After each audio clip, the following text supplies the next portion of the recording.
प्रिय मित्रों, आज की मेरी कहानी का विषय पति पत्नी के रिश्ते में सामंजस्य पर आधारित है। पति पत्नी एक गाड़ी के दो पहियों के समान होते हैं। दोनों को एक ही दिशा में और एक समान गति से ही चलना पड़ता है जीवन में। यदि एक की भी गति मंद या तेज हो जाए तो गाड़ी डगमगा सकती है। जब लड़की की शादी होती है और वो अपने पीहर को छोड़कर अपने ससुराल में जाती है तो गृहस्थी की बागडोर को उसके हाथों में देते हुए यही कहा जाता है कि वो घर की लक्ष्मी है। लेकिन इस लक्ष्मी का साथ निभाने के लिए क्या पति नारायण बनने की कोशिश करते हैं कभी? आइए जानते हैं इस कहानी के माध्यम से, जिसका शीर्षक है पति नारायण।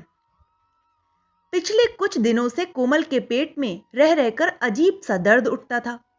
काम करते करते दर्द होने लगता और कुछ देर बाद बंद भी हो जाता।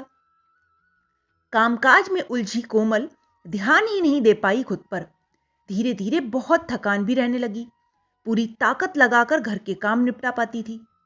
एक दिन मौका देख के उसने पति विनय से कहा, सुनिए, आजकल घर का काम नहीं हो पा रहा मुझसे। बड़ी थकान रहती है। ऊपर से दोनों बच्चे भी छोटे हैं, उनके पीछे भागते रहना पड़ता है हमेशा।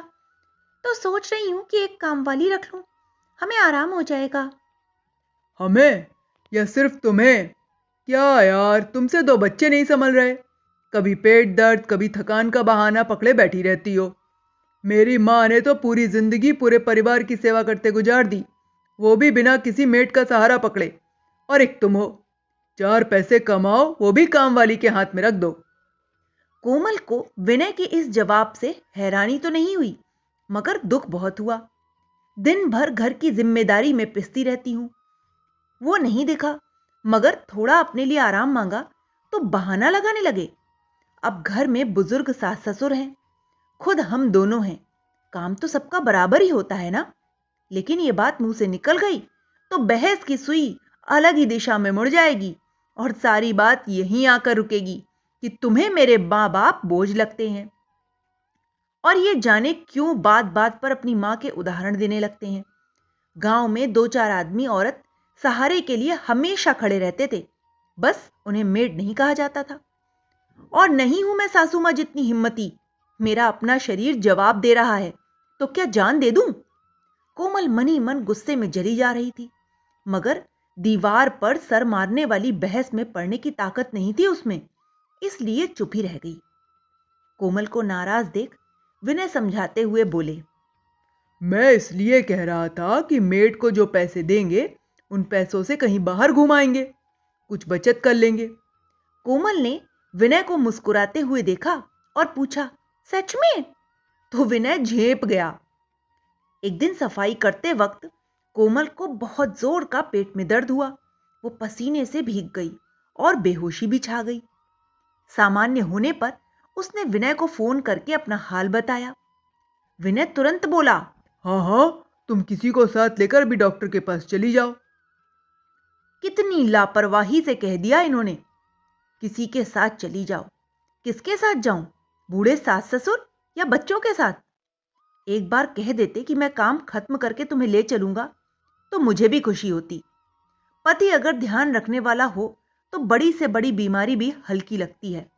गुस्से में कोमल ने आगे से अपनी परेशानी बताना ही छोड़ दिया। विनय ने भी पूछा नहीं। एक दिन कोमल के मायके से फोन आया, दीदी, पापा की तबीयत खराब है, आप लोग यहां आ जाइए। भाभी, क्या हुआ पापा को?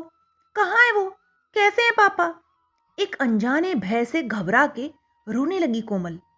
नहीं नहीं दीदी, बस उनके सीने में हल्का सा दर्द हुआ तो आपको याद कर रहे हैं पापा, घबराने वाली कोई बात नहीं है। कोमल ने झट से विनय को फोन करके सारी बात बता दी। अरे, इस उम्र में ऐसा दर्द होता है कभी कभी। आज मंगलवार है, बस 4 दिन ही है बीच में। हम रविवार को चलेंगे बच्चों के साथ। विनय ने बड़ी लापरवाही से बोल दिया। इतनी छोटी बात नहीं है विनय, जितना तुम समझ रहे हो। जरूर मामला कुछ और है और मेरा दिल कह रहा है, तुम अभी चल रहे हो मेरे साथ या नहीं? कोमल ने दृढ़ होकर पूछा। ऐसे कैसे चल सकते हैं अभी? बोला ना। विनय ने बहस करने के लिए पूरी ताकत से जवाब दिया, लेकिन बहस करके वक्त बर्बाद करने से पहले ही कोमल ने फोन बंद कर दिया और अकेले ही निकल गई। अस्पताल पहुंचकर देखा तो पापा ऑपरेशन थिएटर में थे। सबके चेहरे पर उदासी छाई थी। मां ने रोते हुए बताया कि मेजर हार्ट अटैक था। डॉक्टर ने ऑपरेशन बताया था, मगर ऑपरेशन से पहले पापा तुम्हें देखना चाहते थे। उन्हें डर था कि कहीं ऑपरेशन के बाद तुमसे कभी न मिल पाए, मगर अभी डॉक्टर ने उनकी खराब हालत को देखकर ऑपरेशन शुरू कर दिया है। कोमल के पैर कांपने लगे और धम से फर्श पर ही वो पसर गई। मन ही मन बस भगवान को ही याद करती रही। ऑपरेशन सफल रहा। पापा होश में आए तो सबसे पहले कोमल मिली उनसे। वे कुछ बोल नहीं पाए, मगर आंखों के किनारे 2 बूंद लुढ़क गई। कोमल के मन में रह रहकर एक ही बात उठ रही थी कि कहीं वो विनय की बात मान लेती और पापा को कुछ हो जाता तो शायद वो जिंदगी भर खुद को माफ नहीं कर पाती। पापा ठीक हो रहे थे, पर विनय नहीं आया। बस फोन पर हालचाल पूछकर इतिश्री कर लिया करता था। एक दिन कोमल के पेट में फिर से बहुत तेज का दर्द होने लगा। डॉक्टर को दिखाया तो पता चला कि बच्चेदानी में गांठ बन गई है, बड़ी सी। समय रहते इलाज होता तो दवाई से ही ठीक हो जाती, मगर अब जल्दी ही ऑपरेशन जरूरी है, वरना जान का खतरा हो सकता है। कोमल को तो सुनकर बेहोशी सी आ गई। सबके पैरों तले जमीन खिसक गई। विनय भी भागता हुआ आया कोमल को लेने के लिए, लेकिन कोमल ने जाने से साफ मना कर दिया। विनय ने कहा, मैं अच्छा इलाज करवाऊंगा, तुम घर की लक्ष्मी हो।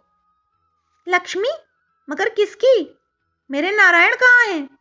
मैंने लक्ष्मी बनकर तुम्हारी सेवा की, मगर क्या तुम नारायण बन के मेरे दर्द को समझ सके? मैंने लक्ष्मी बनकर तुम्हारा सारा संसार अपना लिया, मगर क्या तुम नारायण बनकर मेरे माँ बाप तक को अपना पाए? लक्ष्मी को नारायण के पैर दबाते हुए देख लोगों ने तो लक्ष्मी को नौकरानी ही समझ लिया है। दोबारा कभी मुझसे लक्ष्मी बनने की उम्मीद मत रखना, क्योंकि लक्ष्मी तभी लक्ष्मी है जब नारायण नारायण है, और तुम नारायण बिल्कुल नहीं हो। जो अपनी पत्नी को मौत के मुंह तक ले जाए वो कैसा पति है? बरसों से दबी आ रही ज्वाला आज बाहर निकल आई। विनय नजरें झुकाए अपराधी की तरह चुपचाप सुनता रहा, क्योंकि गलती तो उसने की ही थी। कोमल की कही हर एक बात सही थी। उसने माफी मांगते हुए कहा, कोमल, तुम जो सजा दोगी मुझे मंजूर है। मेरी ही लापरवाही ने तुम्हें इस हाल में ला दिया है, मगर मैं अब अपनी गलती सुधार लूंगा। तुम मेरे घर की लक्ष्मी हो, मैं नारायण ना सही, मगर तुम्हारा अच्छा पति बनकर दिखा दूंगा। बस तुम मेरे साथ चलो, बस एक मौका दे दो। कोमल ना नहीं कर पाई और चली गई उसके साथ। सबसे पहले विनय ने घर में फुल टाइम घरेलू मददगार काम वाली बाई लगाई। कोमल के पूरे इलाज के दौरान विनय साय की तरह उसके साथ रहा। हर छोटी से बड़ी बात का पूरा ख्याल रखा। कुछ समय बाद कोमल पूरी तरह ठीक हो गई। विनय समझ चुका था कि औरत को लक्ष्मी कहकर उस पर जिम्मेदारियां लाद देना आसान है, लेकिन उसका हर कदम पर साथ देने वाले एक नारायण स्वरूप पति का धर्म निभाना कठिन है।